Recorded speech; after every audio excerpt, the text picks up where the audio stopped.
little child tells you, come in, shut the door, turn your phone off, and turn the TV off too, because they might be listening, y'all. You ready for a conspiracy edition of a very special Tisa Tells? Let's get into it. First, I'm gonna give y'all the plot. Y'all, Kim Kardashian is the ops. And remember that story I did a couple days ago? If you didn't watch it, go watch the video. But remember the story I did a couple days ago about how Kanye West was secretly working as his campaign was secretly run by GOP, Republican, and Trump operatives, right? And I literally said the only question was whether Kanye knew. Y'all, I think I might have evidence that Kim actually set Kanye up.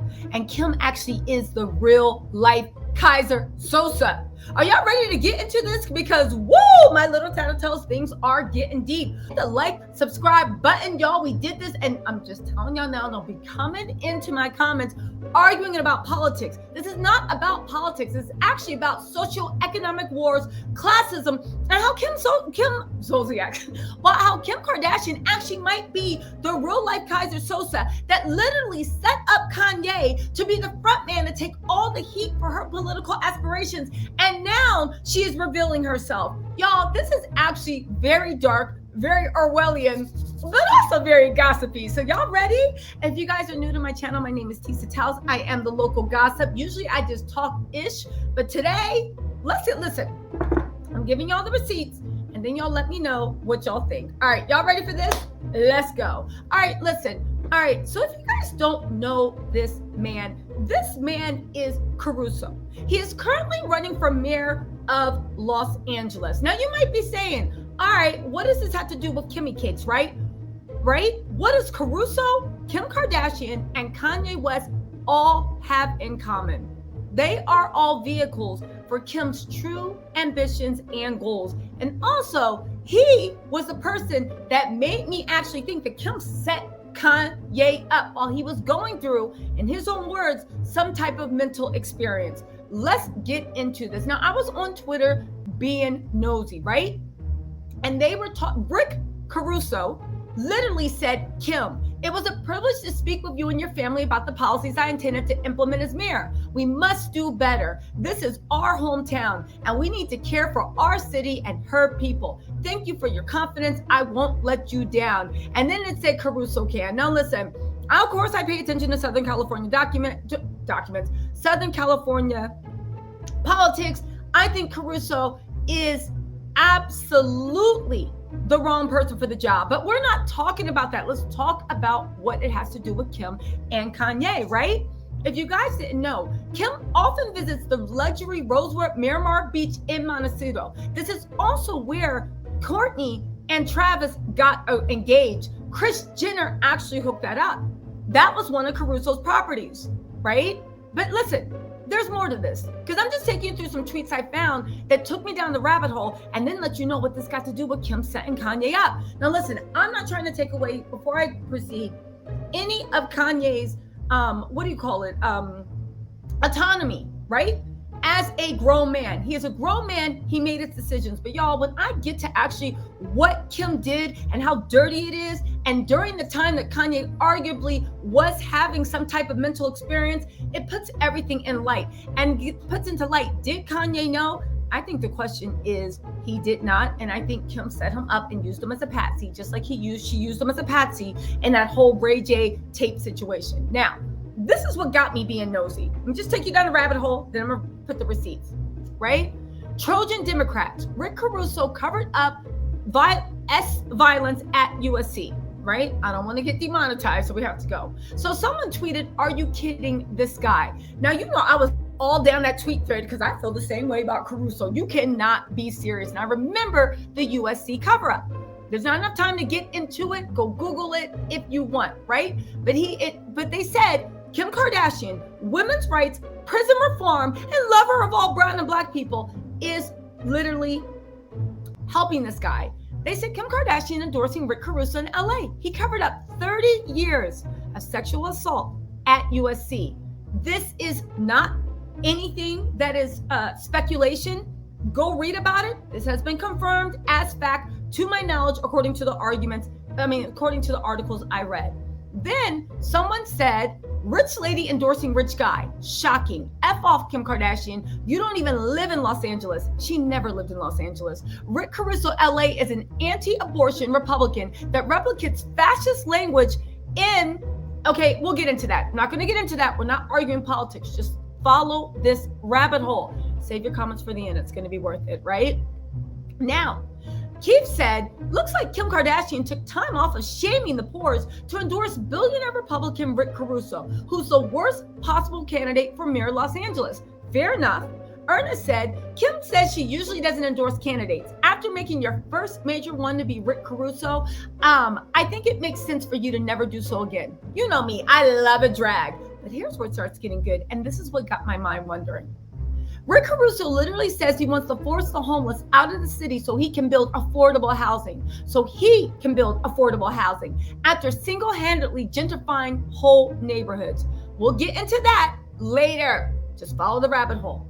Sherry said, Kim's crooked lip liner is a metaphor for Caruso switching his political affiliation to Democrat just a few days before he entered the race in February 2022. Caruso is a Republican. He switched over days before the race to become a Blue Dog Democrat. Blue Dog Democrats is what you refer to someone that says they're Democrat, but their thinking aligns mostly with very, very conservative Republican views. Now, if you are Republican or Democrat, don't start World War III in my comments over politics. This is over something deeper.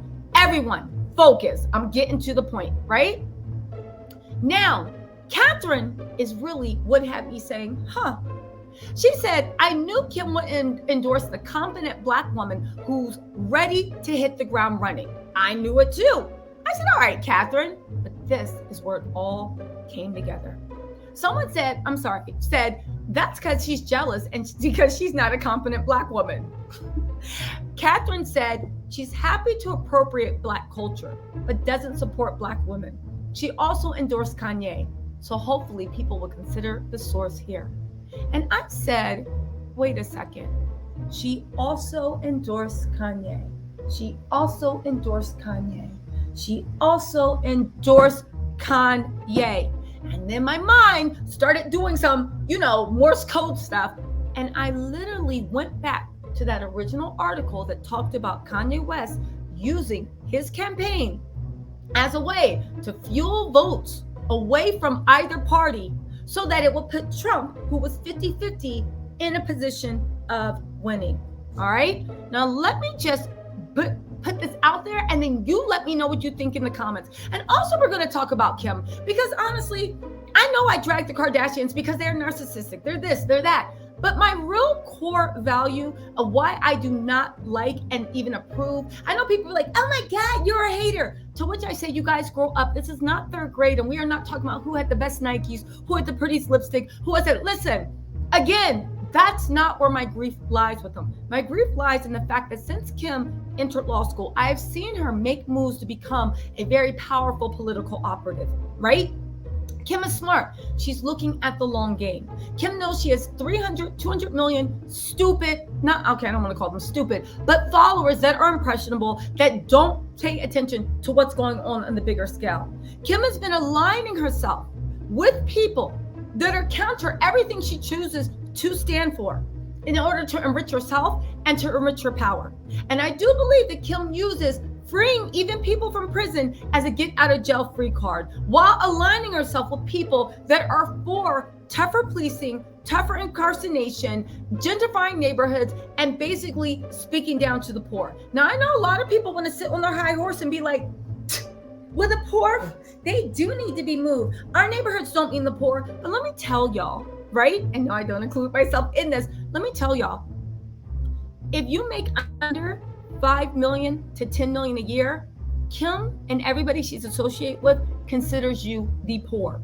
The policies will hurt you. They will hurt your family. They will hurt those you love. And I know somehow people that are making between 100,000 and 500,000 don't consider themselves part of the poor, don't consider themselves part of the working poor. But for the people that Kim is aligning herself with and using it under the cloak of social advocacy, it is 100%.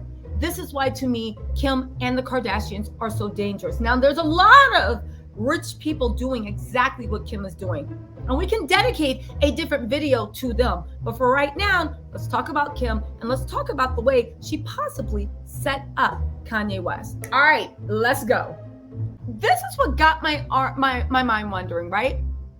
In the article where they talk about the way Kanye West is in deep trouble, and y'all, I just want to say, this isn't about that $4,000 that was illegally taken away and used to pay off a credit card bill. That is a red herring. Who cares about that? Kanye's not going to be responsible for that. This is about the way his campaign, what they're saying, was controlled by Republican operatives and violated campaign law. These are federal charges and they're serious. But one paragraph stuck out to me, right? Just listen. Multiple people connected with Kanye's campaign, including some of Kanye's contracted lawyers, had a similar assessment. Some said that messaging decisions had to first go through a secretive political hands.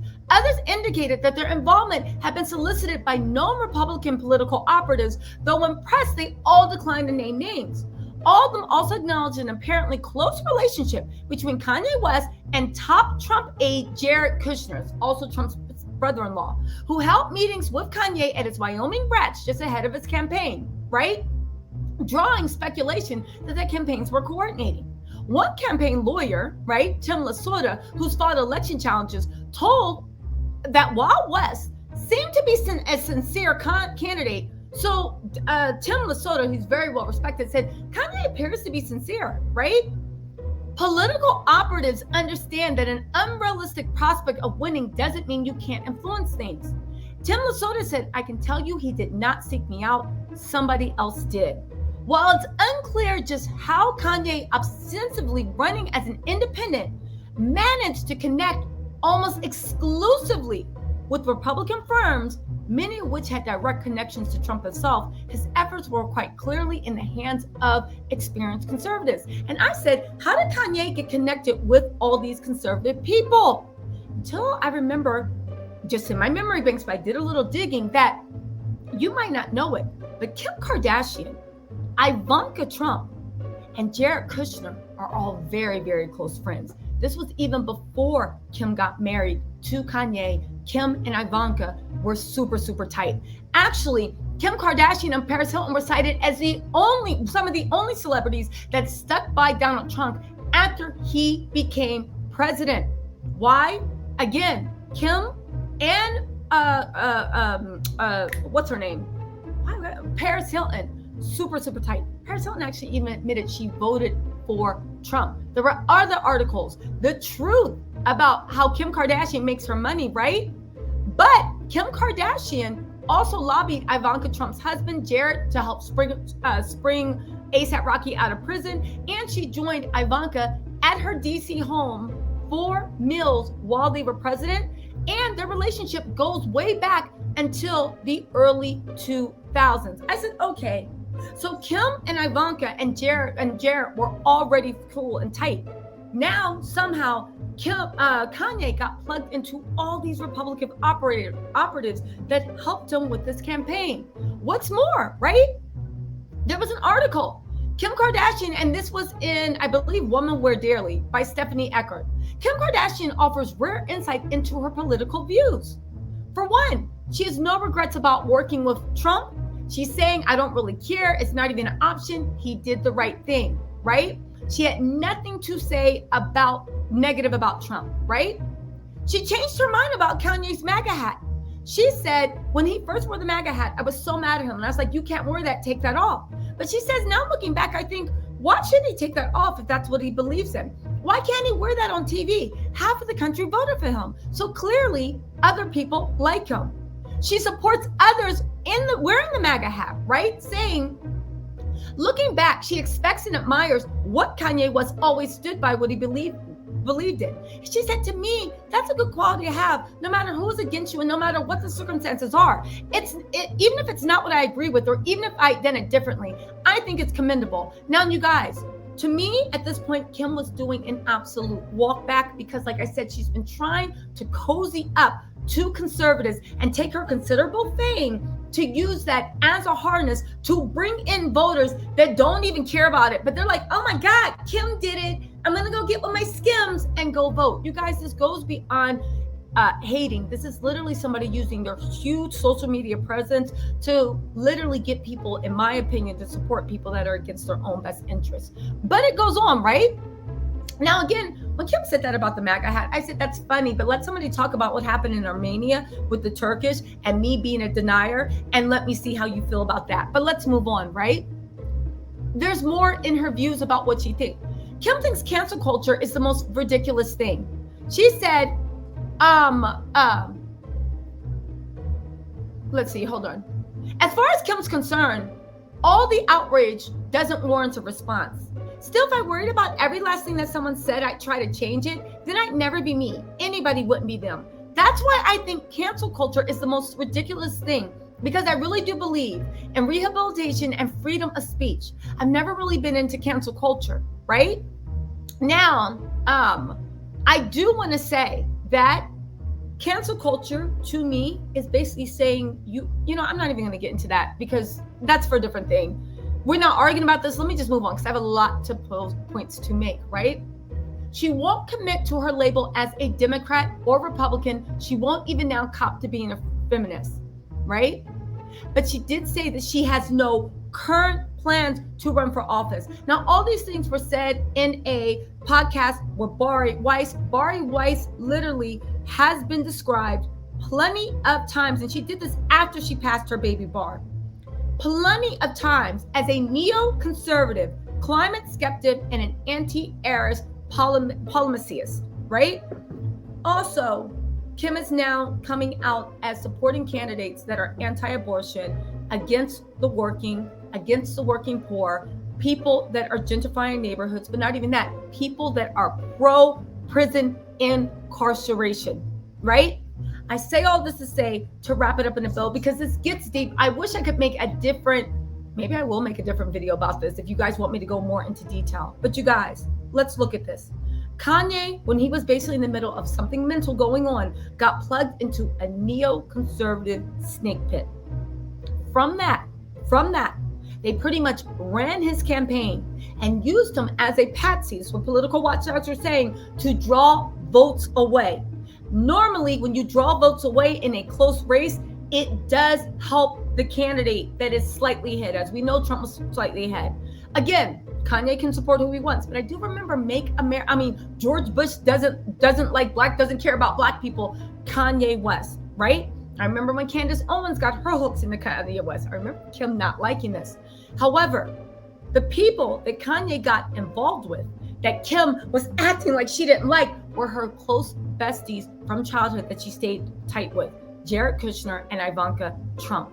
As Kanye has moved away from her, Kim is dropping the cloak of even being a feminist or being against culture or even caring about anyone outside of her neo-richness. And she's dropped the cloak, and she's now showing that she's the one hooked up with these neoconservatives. She's the one cool with Trump. She's the one cool with Ivanka. You guys, it came through her. Did Kanye know what he was doing? I don't know. To me, he looked like he was in the middle of a mental episode. However, the people that hooked him up, and how everybody was wondering, how did he even get connected to these people? You guys, it is Kim. And now that Kim is single, she is moving more and more and more to making her true goals known. Again, you guys, I don't want to turn this into politics, but I do want to think, I think Kim set Kanye up. She used him as a patsy to take the fire. And now that he's not there, all I want to say is it looks like Kim's political views are more in line with Caitlyn Jenner's than with anybody else's. And I will just say this. I do think that every time Kim needs to get out of jail free card, she goes to get somebody out of jail, right? And listen, I'll just say this. I don't give a damn how many people Kim gets out of jail, because you were supporting candidates that are going to put hundreds of thousands more in. That's all I'm going to say. I rest my case. Let me know what you think in the comments, my little Tattletales, and I will talk to you later. Bye.